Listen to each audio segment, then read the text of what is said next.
जय हिंद दोस्तों, मैं खान सर पटना से। आज हम चर्चा करते हैं क्या हमारा राफेल विमान पाकिस्तानी विमान JF-17 के आगे कितना टिकता है। क्या राफेल F-16 से टक्कर ले पाएगा या चाइनीज जहाज जिसे J-20 कहते हैं उसके आगे हमारा राफेल कहां टिक पाता है। और सबसे बड़ा सरदर्द है कि चाइना के पास S-400 है, क्या वो उसका मुकाबला हमारा राफेल कर पाएगा। देखिए, राफेल जो विमान है ये मल्टी रोल विमान है। मल्टी रोल विमान कई काम को कर सकता है। ये एयर टू एयर हमला कर सकता है, एयर टू ग्राउंड कर सकता है, बम्बार्डमेंट कर सकता है, साथ ही सर्वेलांस का काम कर सकता है, एयर स्ट्राइक कर सकता है, बहुत सारे काम को कर सकता है, इसलिए हम इसे मल्टी रोल कहते हैं। ये ट्विन इंजन है। इसकी तुलना अगर आप J-17 से करते हैं तो ये गलत है।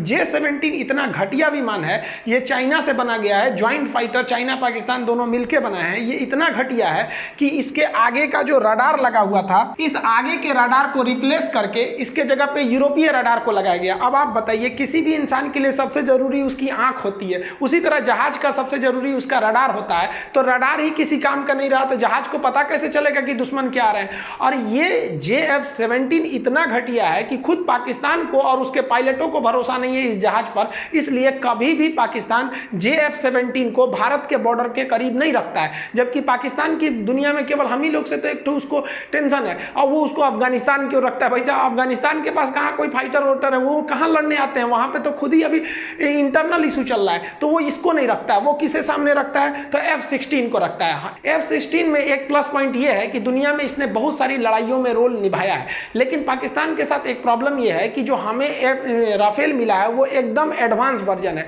और पाकिस्तान का जो F-16 है ये भी मॉडर्न है, लेकिन बहुत से मामले में वो राफेल की बराबरी नहीं कर पाएगा। ये ट्विन इंजन है, ये सिंगल इंजन है। एक और चीज ये है कि भारत का जब चाइना से युद्ध होगा तो पाकिस्तान चाइना के फेवर में आएगा, तो भारत के कहने पर अमेरिका F-16 की सप्लाई रोक देगा, इसके जितने इंस्ट्रूमेंट है उसको रोक सकता है। तो पाकिस्तान के पास एक सरदर्द है ये कि इसकी पूरी तरह से आप कहिए तो कमांड अमेरिका के पास है। तो राफेल की बराबरी F-16 और JF-17 को लेकर पाकिस्तान कभी नहीं कर सकता है। राफेल की जो तुलना किया जा रहा है वो चाइना कह रहा है कि उसका J-20 से है। J-20, अब यहां चाइना बहुत बड़ा झूठ बोला और पकड़ा गया। J-20 जो जहाज है, चाइना कह रहा है कि मेरा J-20 जहाज 4th जनरेशन है। देखिए, जनरेशन का सेंस क्या होता है कि इसमें कितनी नई नई टेक्नोलॉजी आई है। 4th जनरेशन के जहाज इलेक्ट्रॉनिक वारफेयर में काफी महत्वपूर्ण थे, और 5th जनरेशन के जहाजों में स्टील्थ टेक्नोलॉजी थी। स्टील्थ टेक्नोलॉजी ऐसी होती है जो रडार में क्लियर समझ में नहीं आता है, दिखता है लेकिन क्लियर समझ में नहीं आता है। जैसे आप कभी देखे होंगे, दूर से आदमी कंफ्यूज हो जाता है, कौन आ रहा है, आदमी आ रहा है कि बकरी आ रहा है, कंफ्यूजन नहीं। जब पास आता है तब समझ में आता है। तो जो स्टील्थ जहाज होते हैं वो दूर से रडार में पकड़ में नहीं आते हैं जब तक कि वो हमला कर देते हैं। तो चाइना ने खुद इस बात को एक्सेप्ट किया है कि उसका जो J-20 है वो 4th जनरेशन है, और उसने कहा है कि राफेल 3rd जनरेशन का है। जबकि चाइना के बात पे कितना कोई भरोसा करता है, उसके बात पे कोई भरोसा नहीं है, लेकिन वो खुद स्वीकार कर रहा है कि उसका 4th जनरेशन है। जबकि पूरी दुनिया जो इसकी मॉनिटरिंग करती है उसने स्पष्ट कहा है, एरोस्पेस एजेंसी ने कह दिया है कि जो भारत का विमान है राफेल वो 4.5 जनरेशन, यानी इसमें स्टील्थ टेक्नोलॉजी है, ये बच सकता है। इसका सबूत भी है कि जुलाई महीने में ही राफेल लीबिया में सारे एयर डिफेंस रडार को पार करते हुए जाके तुर्की के एयरबेस पर हमला कर दिया और लौट के भी आ गया। ये बहुत सारे युद्ध में भाग लिया है, ये आज तक किसी युद्ध में भाग नहीं लिए हैं। तो पूरी दुनिया ने साबित कर दिया ये 4.5 है, और ये कह रहे थे कि भाई मेरा, ये तो खुद ही कह रहे हैं कि 4th जनरेशन है। और ये स्टील्थ तो एकदम एक गलत बात है, क्योंकि अगर ये स्टील्थ रहता तो इसमें ये कनाट क्या कर रहे थे। कनाट स्टील्थ में ये 5th जनरेशन में लगाए ही नहीं जाते हैं। जो ये लोग कह रहे हैं कि ये 5th जनरेशन में, अगर आप भारत के देखिएगा तो यहां पे भी आपको कनाट दिखेंगे राफेल में। इसका मतलब इन दोनों की कैटेगरी सेम है। जबकि अगर आप देखेंगे स्टील्थ जहाज जो मॉडर्न है 5th जनरेशन के जहाज, उसमें कहीं पे भी आपको कनाट देखने को नहीं मिलेंगे। चाइना जो कूद रहा है उसका J-20, अरे भाई साहब, ये J-20 कॉपी किया है चाइना। चाइना ने J-20 को हूबहू कॉपी कर लिया F-22 से, लेकिन F-22 राप्टर के पास कनाट नहीं है। इसकी स्पीड बहुत खतरनाक है, ये वाकई में काफी अच्छा ये एयरक्राफ्ट है, लेकिन कॉपी करेंगे तो कितना कर पाएंगे, कुछ खास कॉपी नहीं कर पाया। लेकिन इससे भारी पड़ेगा F-22। अब दुबई में एक एयर शो हुआ था जिसमें जहाजों की अपनी काबिलियत दिखाई गई थी। उस एयर शो में ये राफेल, इस स्टील्थ कहे जाने वाले जहाज जो रडार से बच सकता था, उसको कई बार अपने मिसाइल में लॉक कर लिया। मिसाइल में लॉक कर लेने का मतलब है कि आप उसके रडार में पकड़ में आ गए और उसका मिसाइल आपको टारगेट बना लिया है। बस एक बटन दबाने की जरूरत है, इस पे हमला हो जाएगा, बच नहीं सकता। सकते हैं। तो इसमें क्या किया, केवल लॉक करके छोड़ दिया गया, मिसाइल में हमला नहीं किया गया क्योंकि वो युद्ध नहीं था, वो एक तरह का एक्सरसाइज था। तो आप बताइए, जब इसका बाप जो है F-22 ये पकड़ में आ गया इसके रडार में, तो इतना तो कंफर्म है कि ये भी पकड़ा सकते हैं। तो जब ये पकड़ा जाएंगे तो भाई साहब तुम्हारी क्या औकात, जिस पानी में हाथी डूब जाए उसमें गधा कहेगा कि हम पार कर जाएंगे। इनफैक्ट अभी दुनिया में अगर आप देखेंगे तो फाइटर एयरक्राफ्ट में जो स्टिल्थ रियल मायने में है वो F-22 है और आपका F-35 है। F-22 को कई जगह यूज किया जा चुका है, F-35 को अभी यूज नहीं किया गया है। हालांकि स्टिल्थ पर रसिया भी काम कर रहा है, लेकिन अभी उसे पूरी तरह से कामयाबी नहीं मिली है। तो इसका मतलब यह है कि राफेल पर जो चाइना हमको आंखें दिखा रहा है उसकी तो पूरी तरह से खंडन हो जाती है कि हमारे राफेल के आगे ये नहीं टिक पाएंगे। क्योंकि देखिए, ये भले बराबरी कर सकते हैं, लेकिन ऐसा नहीं कि हमारे ऊपर ये प्रेशर बना सकते हैं। लेकिन इसके साथ एक प्लस पॉइंट है कि चाइना इसका प्रोडक्शन खुद करता है। राफेल जैसे ही भारत के एयर स्पेस में प्रवेश किया तो हिंद महासागर में भारतीय नौसैनिक जहाज INS कोलकाता ने इसका स्वागत किया। एक्चुअली ये आप देखेंगे तो ये एरो के समान में ये लोग चल रहे हैं। अब इस जहाज के ना दो ठो आपको यहाँ पे सुखोई जो है ये हमारे नए नवेले जो राफेल हैं उनको स्कॉट करते हुए आगे बढ़ रहा है। और ये जो 5 राफेल है इसमें जो एरो का तीर की तरह बना रहे हैं, इसमें जो सबसे आगे है यही इस एरो को लीड कर रहा है, तो इसे एरो लीडर कहेंगे। इन दोनों में जो बातचीत हुई उसे समझिए।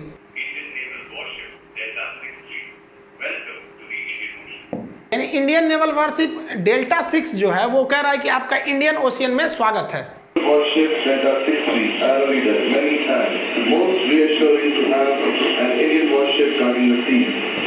इसका जो रिप्लाई दिया वो एरो लीडर ने दिया कि भाई हम आपकी रिप्लाई करते हैं, थैंक्स करते हैं, आप जो ये इंडियन ओशन की इतनी निगरानी कर रहे हैं।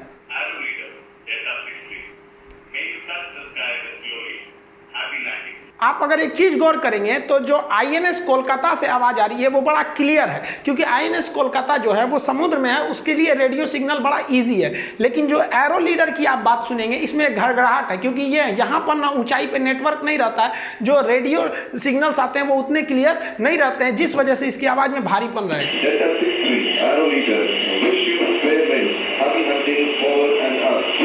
देखिए, एक इस बातचीत की मीडिया में आने से एक प्रॉब्लम ये हो गया कि जो INS कोलकाता ने बात किया कि इंडियन नेवल शिप डेल्टा 6, अब ये इसका कोड नाम पता चल गया, पूरी दुनिया को पता चल गया कि अगर इंडिया का कोई जहाज जा रहा है जिसका नाम है डेल्टा 6, मतलब समझ जाओ कि INS कोलकाता आ रहा है। तो अब इसका इंडियन नेवल शिप को इसका कोड नाम को चेंज करना पड़ेगा। वो हमेशा इसको चेंज करते रहते हैं, क्योंकि मान लीजिए अगर चाइना की ओर इसको भेजा गया और हमारी टेप रिकॉर्डिंग अगर कहीं से लीक हो गई हमारी बात को, और यहाँ से भारत ने कहा कि शिप ने बोला कि डेल्टा 6 अप्रोचिंग टू चाइना, तो चाइना सुन जाएगा कि डेल्टा 6 आ रहा है, इसका मतलब यही वाला जहाज आ रहा है। जबकि राफेल ने अपना कोई कोड नाम नहीं बताया, इसने तो कहा कि एरो लीडर, ये एरो को लीड कर रहा है। युद्ध के मैदान में ऐसे थोड़ी ना एरो लीडर पे बन के जाएंगे, तो इसने अपनी आइडेंटिटी छुपा ली है। हालांकि INS कोलकाता की आइडेंटिटी को फिर से चेंज करना पड़ेगा। जब ये अंबाला एयरबेस पे पहुंचा तो इसे वाटर सैल्यूट दिया गया। दोनों ओर से फायर ब्रिगेड की गाड़ियां पानी देती हैं, पानी का फुहारा बीच से वो निकल जाता है। ये धुलने के लिए नहीं दिया जाता, ये एक परंपरा है वायुसेना का कि जब भी कोई जहाज नया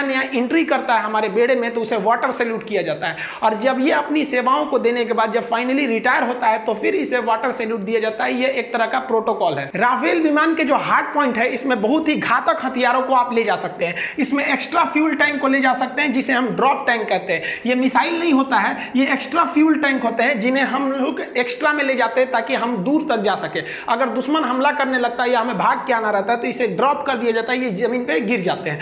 ये हवा में दूसरे विमान से जो इसका फ्यूल के लिए लगाया गया नीचे, उसमें ये अपना नोजल लगाकर और इससे ये रिफ्यूलिंग कर सकता है, जिससे कि इसकी ड्यूरेबिलिटी बहुत ज़्यादा बढ़ जाती है और बहुत देर तक ये हवा में कलाबाजियाँ कर सकता है और दुश्मन को धूल चटा सकता है ये राफेल।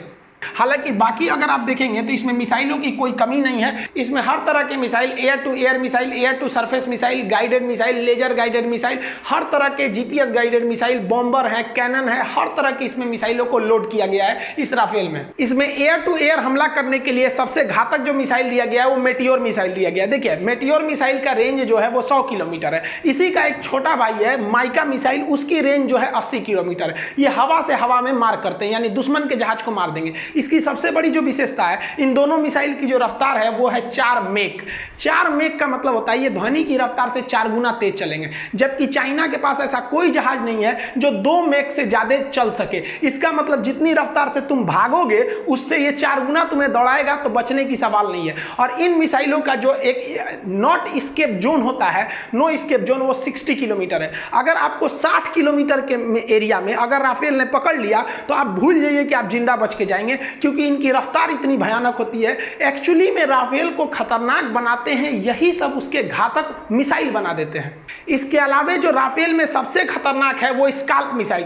इसकी जो रेंज है वो 560 किलोमीटर है और इतना डीप क्रूज कर जाता है। आप देखेंगे इस बम में, इस मिसाइल में विंग्स लगे हुए, इसे ड्रॉप करने के बाद ये नीचे आ जाता है और नीचे नीचे क्रूज करता है। नीचे नीचे क्रूज करने से फायदा क्या होगा कि ये रडार के पकड़ में नहीं आएगा। अगर चाइना ने उधर अपना S-400 मिसाइल लगा भी दिया है सिस्टम को, तो ये उसके पकड़ में नहीं आएगा और नीचे नीचे जाएगा। और ये पहाड़ के अंदर बने कितने भी मजबूत बंकर को तुरंत ध्वस्त कर सकता है। पहाड़ी लड़ाई में ये बहुत बेहतरीन है।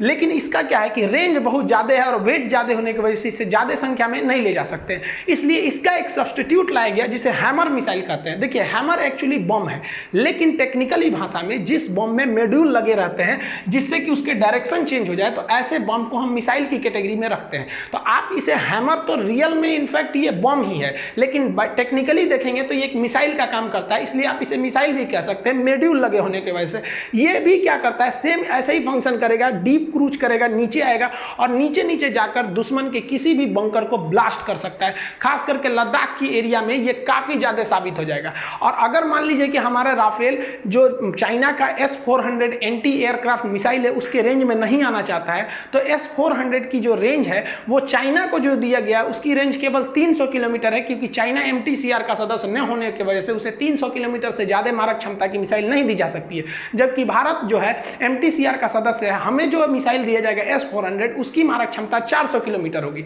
तो चाइना के एरिया में गए बिना, उसके मिसाइल के रेंज में आए बिना हम इस स्काल्प मिसाइल को छोड़ सकते हैं। और ये रडार में तो आएगा नहीं, डीप क्रूज करके नीचे नीचे चला जाएगा। क्रूज मिसाइल उसे ही कहते हैं जो नीचे नीचे जाते हैं, हालांकि बैलिस्टिक मिसाइल अंतरिक्ष से होकर आते हैं। राफेल के पास उसका 30 mm का एक कैनन भी लगा हुआ है, तोप के गोले लगे हुए हैं। अगर दुश्मन का कोई जहाज करीब में आता है तो उसे गोली से ही मार सकता है, या नीचे में अगर कोई दुश्मन का जमावड़ा ज्यादा है या टैंक तो उस पर भी बम बरसा सकता है। और ये परंपरागत बमों को भी बरसा सकता है, जो नॉर्मल बम होते हैं, चाहे उसमें कैनिस्टर बम क्यों ना हो। ये बम जो होते हैं वो नीचे आने के बाद डायरेक्ट जमीन पर ब्लास्ट नहीं करते हैं, जमीन से 10 मीटर की ऊंचाई पर ये कई टुकड़ों में बढ़ जाते हैं। और रियल में अगर ये बम को देखेंगे तो ये बम नहीं होते हैं, बल्कि बम का एक ग्रुप होता है जिन्हें बॉक्स में रख के गिराया जाता है, और ये जमीन के कुछ ऊंचाई पर जाने के बाद ये बम जो होते हैं कई टुकड़ों में ब्लास्ट हो जाते हैं। और वो कई टुकड़े जहां जहां टुकड़े गिरते हैं वो एक्चुअली टुकड़े नहीं रहते हैं, वो रियल बम होता है और वो कई जगह पे ब्लास्ट करते हैं। इससे फायदा क्या होता है कि एक बहुत बड़े एरिया में अगर हम सिर्फ एक बम गिराते हैं तो नीचे आके वो केवल ब्लास्ट नहीं होता, टुकड़ों में बिखर जाता है, और वो बिखरे हुए टुकड़े जहां गिरते हैं वहां पर ब्लास्ट करते हैं। अतः चाइना जो धमकी दे रहा है कि हमने 40,000 फौज खड़ा कर रखा है, कोई बात नहीं, खड़ा करिए, हमारे लिए और अच्छा है। देखिए, जो चाइना का चैंगडू J-20 एयरक्राफ्ट है वो चाइना खुद बनाता है, और हमारे राफेल को डसाल्ट कंपनी बनाती है फ्रांस से। ये हमारे लिए एक निगेटिव पॉइंट है। चाइना जब चाहे जितना चाहे वो बना सकता है अपने J-20 को, और हम लोग को फ्रांस पर निर्भर रहना पड़ेगा, और फ्रांस जो है वो डिलीवरी कितना देर में देता है ये डिपेंड करेगा। लेकिन अच्छी बात यह है कि फ्रांस ने आश्वासन दिया है कि भारत को किसी भी हथियार की कमी होने नहीं देंगे। यदि भारत को इमरजेंसी प्रिक्योरमेंट करना पड़ेगा तो फ्रांस अपने वायुसेना में से जो लेटेस्ट राफेल है उनको निकाल के भारत को दे सकता है कि आप इसे यूज कर सकते हैं। इतनी बेहतरीन रक्षा संबंध है। जबकि चाइना का रूस से रक्षा संबंध बिगड़ रहा है, उसे भी हम अभी चर्चा करते हैं। उसके बाद अगर आप रेंज की देखेंगे तो चाइना को पता है कि उसके जहाज का रेंज कम है, इसलिए उसने इस चीज को दिखाया ही नहीं है अपने ग्लोबल लेवल पर। लेकिन जो विश्वसनीय सूत्र हैं उनसे पता चलता है कि 3400 किलोमीटर रेडियस में इसका क्या एक एरिया होता है, यहां तक में ये रेंज है, इतने दूर तक ये हमला कर सकता है। जबकि रफाल की बात करेंगे तो इसका जो रेंज है 3700 किलोमीटर, यानी इससे ज्यादा है रेंज के मामले में। अगर आप इसकी मैक्सिमम स्पीड देखेंगे रफाल की तो 2130 किलोमीटर प्रति घंटा है, और उसकी उसकी 2223 है, हल्का सा स्पीड के मामले में उसे थोड़ा सा एज प्राप्त है। अगर आप इसकी सर्विस सीलिंग यानी ऊंचाई की बात करेंगे तो हमारा जो राफेल है वो 15,000 मीटर की ऊंचाई पर जा सकता है, फीट नहीं 15,000 मीटर की ऊंचाई पे। जबकि अगर आप इसकी देखेंगे J20 की तो ये 20,000 मीटर की ऊंचाई पे जा सकता है, लेकिन यहीं पर इसका J20 मार खा जाता है। एक्चुअली अगर आप ज्योग्राफिकली देखेंगे तो ये एरिया काफ़ी हाइट है, काफ़ी हाइट होने की वजह से वहाँ पर जहाज़ों को ऑक्सीजन की कमी होने लगती है, जिस वजह से वो ना ज़्यादा फ्यूल ले जा सकते हैं और ना ही ज़्यादा हथियार ले जा सकते हैं। फ्यूल कम होने की वजह से उनका रेंज घट जाएगा, ज़्यादा दूर जा नहीं सकते हैं, लौट के आना पड़ेगा, नहीं तो फ्यूल खत्म हो गया धब दे गिर जाएंगे नीचे। और ऑक्सीजन कम होने की वजह से वो ज़्यादा लोड नहीं उठा सकते हैं। अब ज़्यादा लोड हथियार नहीं उठाएंगे तो फिर हमला किससे करिएगा। तो यहाँ पर जो जोग्राफिकली प्रॉब्लम है वो चाइना को फेस करना है, जबकि इंडिया की ओर ऐसा कोई समस्या नहीं है। हम भरपूर फ्यूल ले जा सकते हैं, पूरे हथियार को ले जा सकते हैं। और जो मेन एरिया लड़ाई वाला एरिया है, गलवान वाला एरिया, यहां तक में हमारे राफेल को पहुंचने में कोई दिक्कत नहीं है। लेकिन चाइना को यहां तक पहुंचने में दिक्कत नहीं है, लेकिन बीच में जो हाइट है, इस हाइट को कैसे वो कम कर सकता है। इसलिए उसका 5 जनरेशन का जहाज भी स्पेशली लद्दाख के एरिया में उस 5 जनरेशन जहाज के चाइना के ऊपर हमारा 4.5 या 4 जनरेशन जहाज भी उस पर भारी पड़ेगा, क्योंकि आप प्रकृति के आगे नहीं जीत सकते हैं। भले ही J20 की जो लोड उठाने की क्षमता है वो 34,000 kg है और राफेल की केवल 24,000 kg है, लेकिन ये केवल दिखाने के लिए, हाथी के दिखाने वाले दांत है, उससे वो खा नहीं सकता, क्योंकि यहां पर इतना हैवी लोड लेकर आप तिब्बत के पठारी एरिया को पार ही नहीं कर सकते हैं, वहां आपका जहाज खुद गिर जाएगा। इसलिए ये उसके काम के नहीं है। चाइना को जो अगला सरदर्द मिला वो रूस से मिल गया। रूस ने चाइना को जो दिए जाने वाले S-400 की सप्लाई थी उसे रोक दी। जो उसने अब पहले यूनिट भेज दी है, 2 से 3 यूनिट बस उतना ही दिया है, बाकी की सप्लाई रोक दिया। और इसके तजुब होगा आपको जानकर कि जिसकी सप्लाई रोका है चाइना ने उसका एडवांस पेमेंट कर रखा है। वो इसी के दम पर वो कूद रहा था कि क्या कर लेंगे एयरफोर्स इंडिया की। अब उसने सप्लाई रोक दी है, जबकि राजनाथ सिंह से कहा है कि भारत की सप्लाई नहीं रुकेगी, भले ही कोरोना कितना भी अपना कोहराम मचा दे। तो ये देखिए अब ये सप्लाई क्यों रोक दिया है, तो रीजन समझिए। जो रूस का S-300 मिसाइल है, इसे चाइना पहले खरीदा था। चाइना क्या करता है, किसी भी चीज को रिकंस्ट्रक्ट करता है, उसका चोरी में सबसे तेज दिमाग चलता है।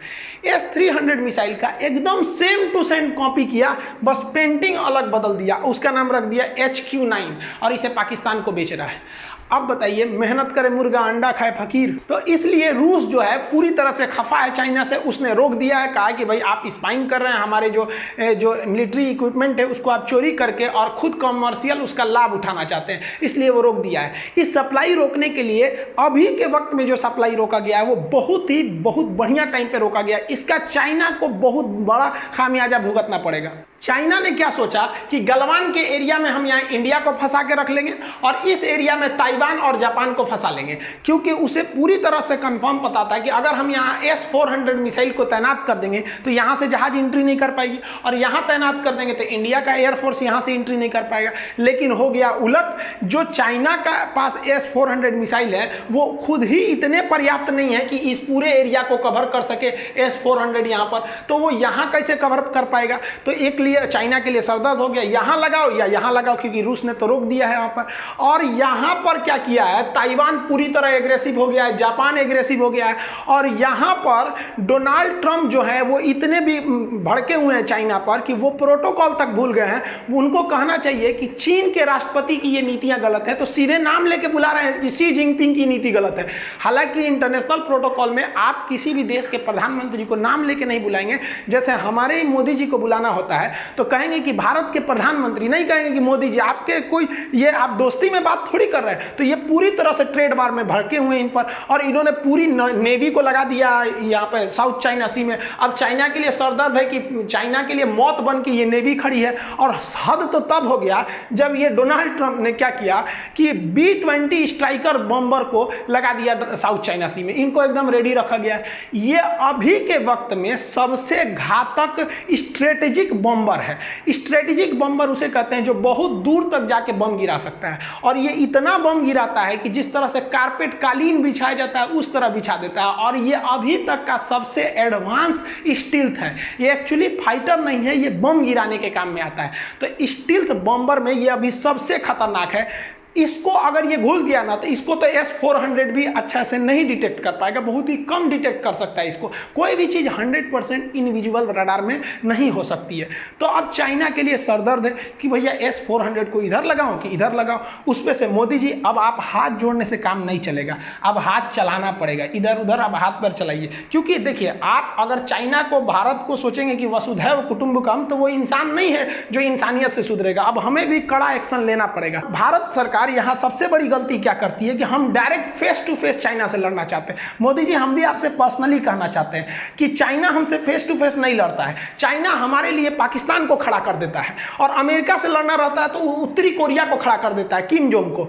अब क्या है कि भारत को भी क्या करना चाहिए, वियतनाम को खड़ा कर देना चाहिए चाइना के लिए, और डबल टॉर्चर करो, यहां से भी करो, यहां से भी करो, यहां से ताइवान है, यहां से आपका जापान है, लेकिन Bharat direct face to face करता है। अभी भारत के पास बहाना है कि आप उसके ट्रेड को बहुत अच्छे से रोक सकते हैं। तो हमें रक्षा के मामले पे, बॉर्डर पर मनोवैज्ञानिक रूप से हर तरह से चाइना पर दबाव बनाना पड़ेगा, क्योंकि चाइना शराफत से सुनने वाला नहीं है। उम्मीद करते हैं कि हमारी गवर्नमेंट इस पे बहुत ही कड़ा एक्शन लेगी, ताकि आने वाले वक्त में कभी भी चाइना हिम्मत न कर सके भारत पर ऐसा दुस्साहस करने के लिए। मिलेंगे अगले हफ्ते इसी वक्त, तब तक आपसे विदा लेते हैं। जय हिंद।